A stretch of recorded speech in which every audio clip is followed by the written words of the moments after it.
Hi, this is Tina with Design to a T. In this video, I'm going to show you a miniature bookshelf that I built.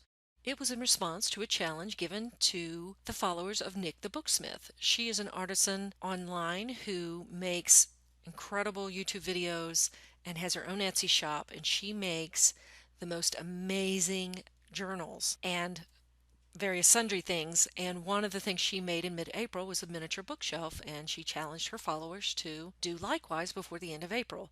And so this was my response.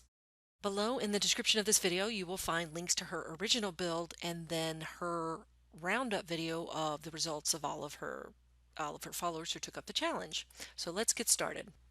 My initial plan was to do something French provincial, and you can see here on the screen a really rough drawing of my original idea, and the approximate size about 12 inches tall, 5 inches deep, 7 inches wide, that kind of thing. And I knew what kind of hardware I wanted to use with it, and part of the challenge was that you had to use only materials that you had on hand, that you couldn't go out and buy anything because, pandemic.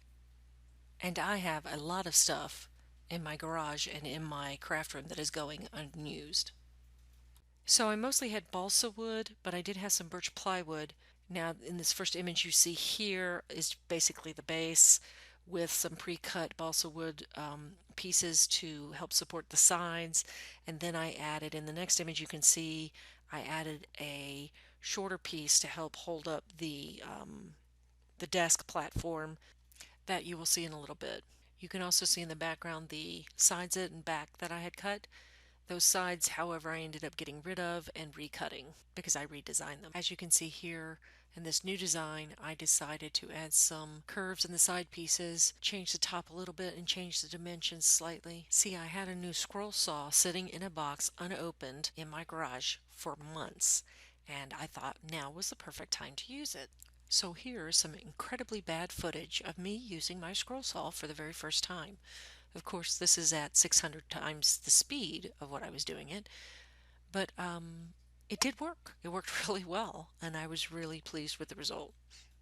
So I started putting the pieces together to see how it looked, and I had a piece that I was going to use up at the top back, but I didn't like it there, so I decided to put it up in the front.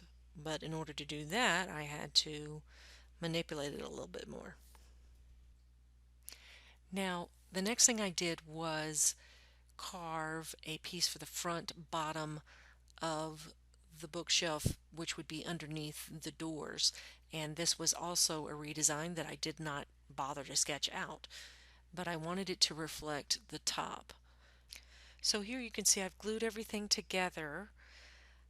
The desk edges are now rounded and match the curve at bottom, and the curve at bottom sort of matches the one up top, and they all sort of reflect the curves on the sides. So it seemed more cohesive at this point.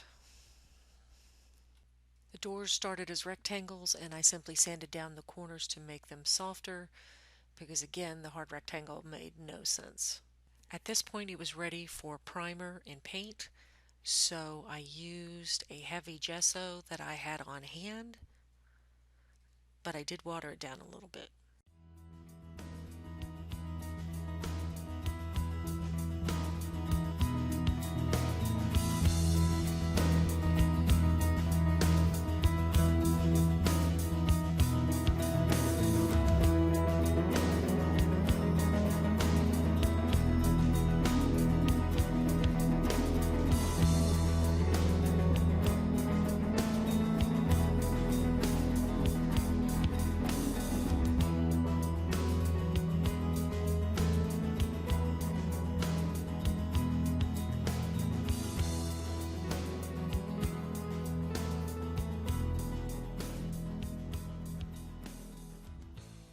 Once the primer was dry, I was ready for my undercoat. The point of this blue is that once the overcoat has been sanded down, you'll see this peeking through. So it was crucial to the overall design. I intended this from the very beginning. I'm not sure how well it worked out in the end. Once the undercoat was dry, I started on the overcoat. And this cream color is basically yellow, white, and a little bit of burnt umber. And it was the perfect cream color, although it might be hard to see in this lighting.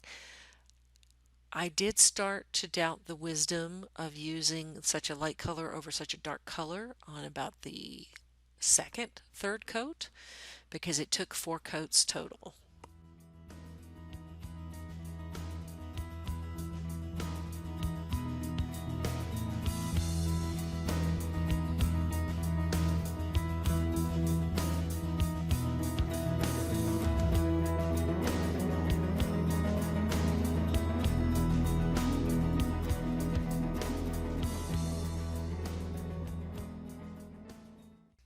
So if you think all that painting was tedious, you have no idea what it was like in real time.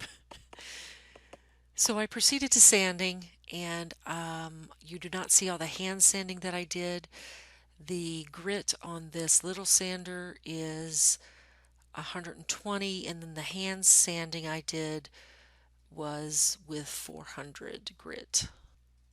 After I was done with the sanding, I wanted to age it even more, so I did a very quick wash with very watery burnt umber, and I lost the footage of that, so you do not have to suffer through that. But here's the result. All of the hardware was aged with Swelligant aging or darkening patina, and then attached. The edges and the hardware were then coated, basically just using my pinky, with Swelligant bronze metal coating, and on top of that I used Deco Arts metallic wax, which is called Gold Rush is the color. The handles on the doors are simply little plastic jewels on the end of toothpicks, and the toothpicks are simply glued into little holes. And the doors do function, they do open and close. So that's it, my miniature bookshelf. You'll have to let me know what you think in the comments below. If you like this video, please click the like button below. And if you're really interested in seeing more of my creative endeavors, please click the subscribe button as well. Bye for now.